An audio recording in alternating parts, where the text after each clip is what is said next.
Meals chapati రోటీ కాకుండా సంతృప్తిగా rice కూడా తినవచ్చు. Doctor rice, sugar free rice, doctor rice, diabetic rice, sugar పెంచని బియ్యం, డాక్టర్ రైస్. సరిగ్గా వారం రోజుల క్రితం మిట్ట మధ్యాహ్నం 2:30 గంటల సమయంలో 16వ నంబర్ జాతీయ రహదారి పక్కన ఉన్నటువంటి సర్వీస్ రోడ్లో ఫరీదుపేట గ్రామానికి చెందిన ఉప సర్పంచ్ ప్రతినిధి సత్తార్ గోపిని హతమార్చారు. వారం రోజులు కావస్తున్న నిందితులను పట్టుకునే విషయంలో పోలీసులు ఇప్పటికి కూడా జాప్యం వహించడం పట్ల సర్వత్రా అనుమానాలు తలెత్తున్నాయి. ఘటన జరిగిన రోజునే గోపితో పాటు ద్విచక్ర వాహనంపై వచ్చినటువంటి సత్తార్ కోటి ఇచ్చినటువంటి ఫిర్యాదులో మొత్తం ప్రత్యక్షంగా ఈ హత్యలో 9 మంది పాల్గొన్నారు.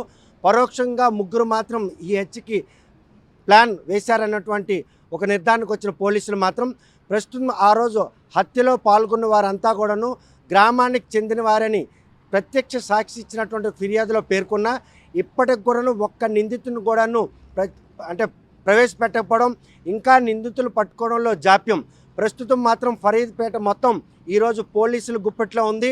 నిందితులందరూ గ్రామం నుండి పరారయ్యారా లేకపోతే ఇళ్లలోనే తలదాచుకున్న అనుమానాలు కూడా తలెత్తినాయి.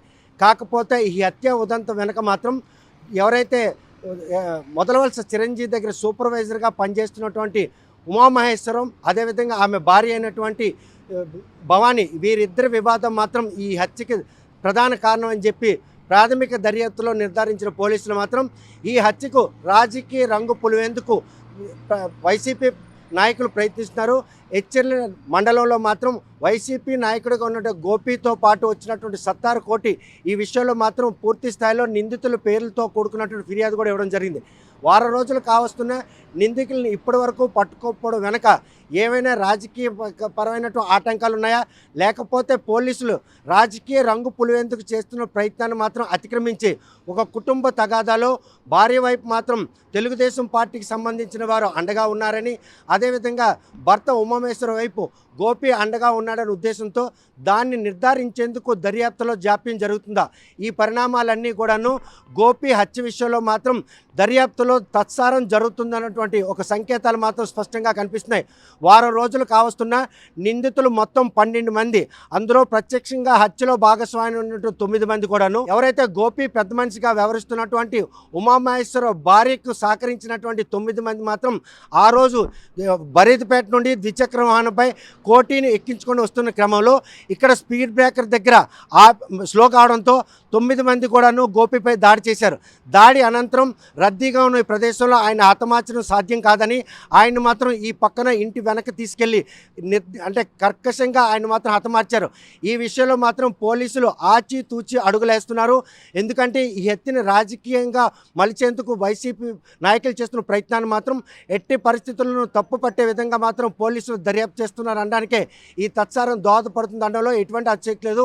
ఇప్పటికే హైపర్ సెన్సిటివ్ గ్రామంగా చెప్పుకునే ఫరీదుపేటలో 1951 నుండి ఇప్పటి వరకు కూడాను ఆ గ్రామ దేవత ఉత్సవాల్లో ఆధిపత్య పోరులో భాగంగానే హత్యల పరంపర కొనసాగుతుంది. అందులో భాగంగానే ఒక కుటుంబ కలహాల నేపథ్యంలో 2 పార్టీలకు సంబంధించిన నాయకులు భార్య వైపు ఒక వర్గం, భర్త వైపు ఒక వర్గం ఉండడంతో మాత్రం భార్య ఈ హత్య చేయించింది అన్నటువంటి నిర్ధారణకు వచ్చిన పోలీసులు ఇది రాజకీయపరమైనటువంటి కక్ష సాధింపు హత్య కాదని, కేవలం ఒక కుటుంబ తగాదాల్లో 2 పార్టీలకు చెందినటువంటి నాయకులు కూడాను 2గా విడిపోయి ఆ సమస్య పరిష్కారం దిశగా అడుగులేసే ప్రయత్నంలో పోలీసుల సహకారంతో ఉమామహేశ్వర 41 నోటీస్ ఇవ్వడానికి వచ్చినటువంటి గ్రామాల్లో ఉన్నటువంటి పోలీసులు ఆ ఇంటిని లూటీ చేయడంతో పాటు ఆ సామాగ్రిని కూడా తీసుకొచ్చి ఈ మేడపై ఉన్నటువంటి ఇంట్లో నిక్షిప్తం చేసిన క్రమంలో గోపి ఊర్లో బయలుదేరిన విషయం మాత్రం భార్య భవానీ ముందుగానే పసిగట్టి తనతో పాటు వచ్చిన 9 మందితో ఈరోజు ఉమామహేశ్వరం హత్య చేయించింది. ఉమామహేశ్వర హత్య వెనుక కుటుంబ తగాదాలే కారణం. అది ఒక కుటుంబంలో ఉన్నటువంటి సమస్య సద్దుమణం చేసిన విషయంలో పెద్ద మనిషిగా వ్యవహరించినటువంటి గోపిని హతమార్చేందుకు దోహదపడింది. అంతే తప్ప ఇందులో రాజకీయపరమైనటువంటి కక్ష సాధింపులు ఎటువంటి లేవు.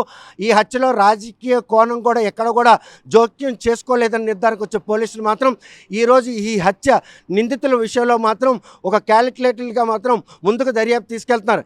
ఎందుకంటే అక్కడ గ్రామంలో మాత్రం ఇప్పటికే హత్య రాజకీయాలు కొనసాగుతున్నటువంటి ఈ నేపథ్యంలో ఈ హత్య కనుక రాజకీయ రంగం పులుముకుంటే ఇరు వర్గాల మధ్య మళ్ళీ ఏ హత్యకి దారితీస్తుందనే ఉద్దేశంతోనే ఒక ఒక నిర్ధారణకు వచ్చినటువంటి పోలీసులు మాత్రం ఎటువంటి తప్పిదం లేకుండా ఎవరైతే ఈ హత్యలో పాల్గొన్నటువంటి 9 ఆగ్రామస్తులు అయినప్పటికీ కూడాను వారు ఈ హత్యలో ప్రత్యక్షంగా భాగస్వామ్యమయ్యారా లేకపోతే వైసీపీ నాయకులు మాత్రం దీన్ని రాజకీయ రంగు పులివేందుకు చేస్తున్నట్టు ప్రయత్నంలో ఇతర ప్రాంతాల్లో ఉన్నటువంటి పేర్లు అందులో నమోదు చేశారా?